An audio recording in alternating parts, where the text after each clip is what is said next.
Kami adalah Bitcoin Goceng. Nah, ini adalah series indikator. Ya. Kalau menurut Mbak referensi untuk membaca Sebenarnya gini, itu apakah dari yang mana? Apakah titik awalnya itu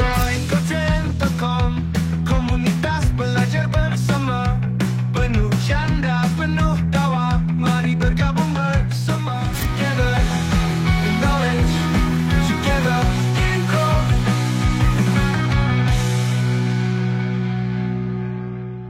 dari sekian beberapa episode sebelumnya, penting untuk memahami tentang indikator, khususnya jenisnya dan cara kerjanya. Yap. Walaupun mungkin Anda seperti saya, yaitu trading tidak menggunakan indikator. Oke. Kita bahas apa nih? Kita sudah membahas tentang banyak sekali hal tentang indikator, tapi nggak tahu nih fungsinya untuk apa. Oke. Nah, inti dari konten ini adalah saya mau bertanya, Bung. Mm-mm. Fungsi dari indikator itu apa sih? Mm-mm. Indikator itu membaca apa?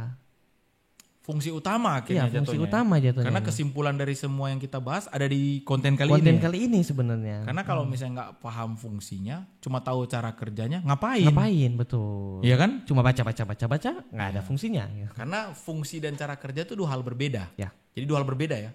Fungsi itu adalah tujuan utama dia diciptakan. Cara kerja adalah cara kerja bagaimana dia menuju ke tujuan utama itu. Iya.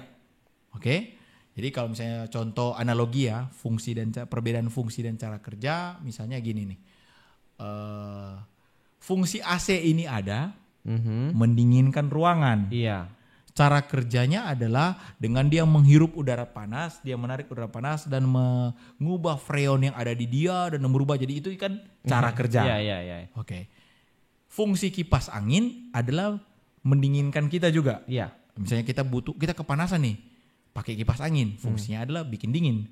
Cara kerjanya adalah dia berputar dan menghasilkan sebuah daya, mengeluarkan angin yang dia akhirnya tertiup ke kita. Iya. Yaitu perbedaan fungsi dan cara kerja. Nah, sekarang yang menjadi pertanyaan adalah fungsi indikator. Ya. Kalau cara kerja kan sudah dijelaskan di konten sebelumnya ya. Yap. Kalau yang baru pertama kali datang dan lihat konten ini, tonton video sebelumnya sudah dijelaskan tentang fungsi. Bukan. Jelaskan tentang fenomena pemakaian ya.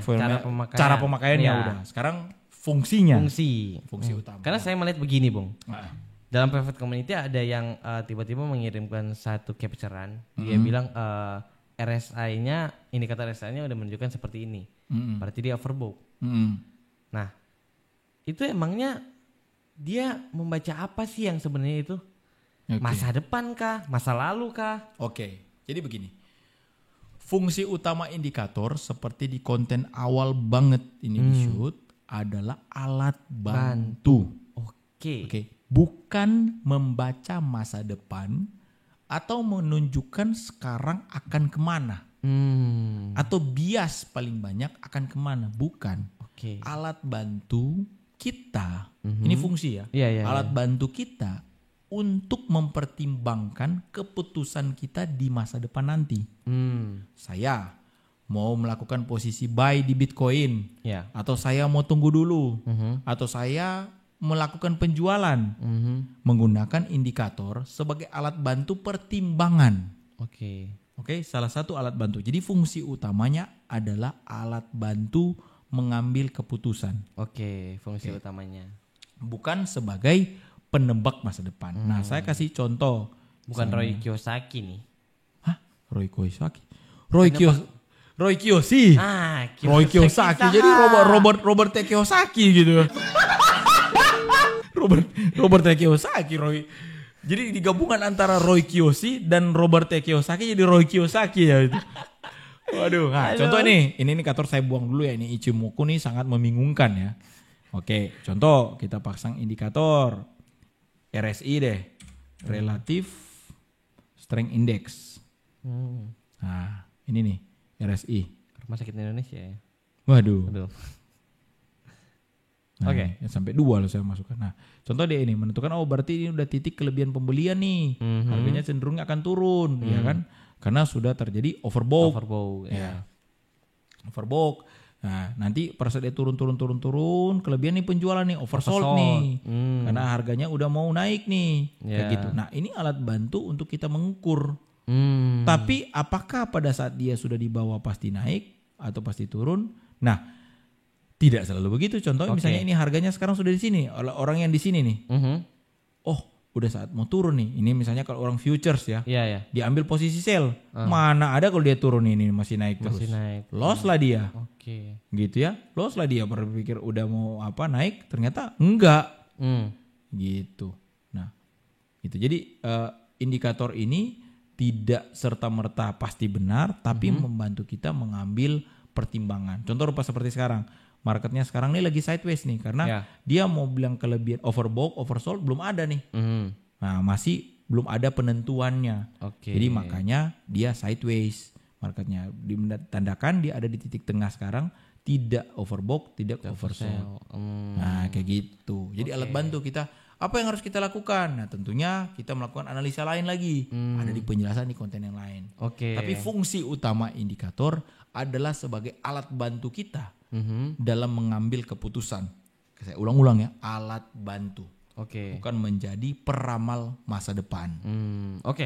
Pertanyaan kedua dari saya.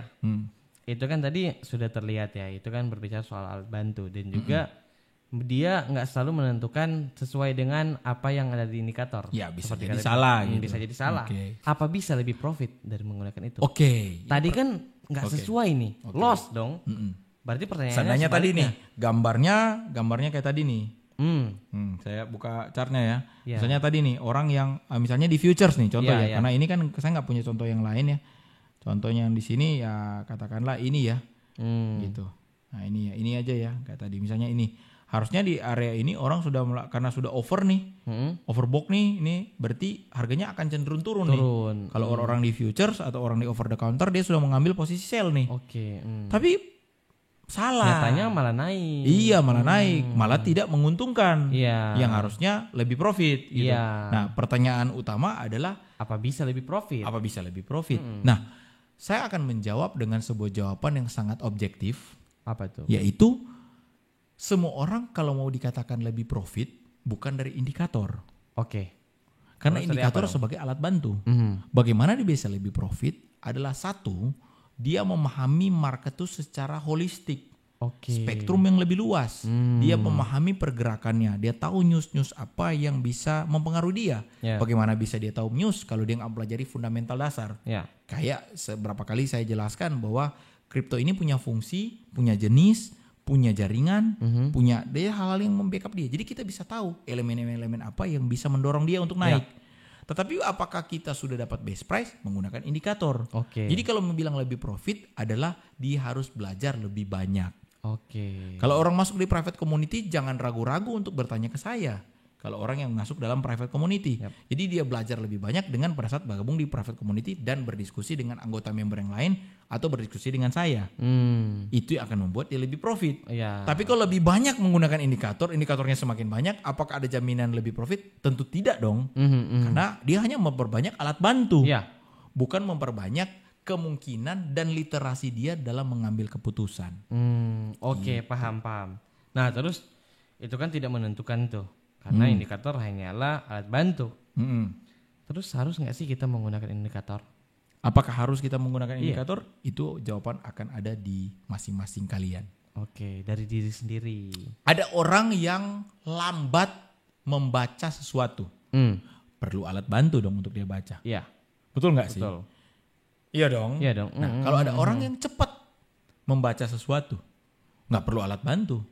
Malah bisa jadi alat bantu memperlambat dia. Betul. Iya dong. Gitu. Kalau misalnya ada orang tertentu yang kalau dia pakai itu malah dia jadi memperlambat. Jadi nggak perlu. Gitu. Paham. Oke lah. Udah cukup ya? Saya rasa seperti itu konten kali ini untuk series indikator. Nah, buat kalian tolong ditonton dari awal sampai habis untuk series indikator. Sekian untuk series kali ini. See you di series selanjutnya. Bye-bye. Together in growth, together in growth.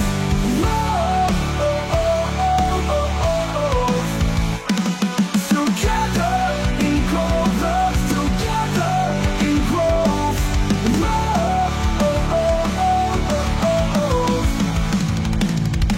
Terima kasih sudah menonton live kami. Kalau menurut referensi kasih untuk membaca. Sebenarnya gini itu apakah dari yang mana, apakah titik awalnya itu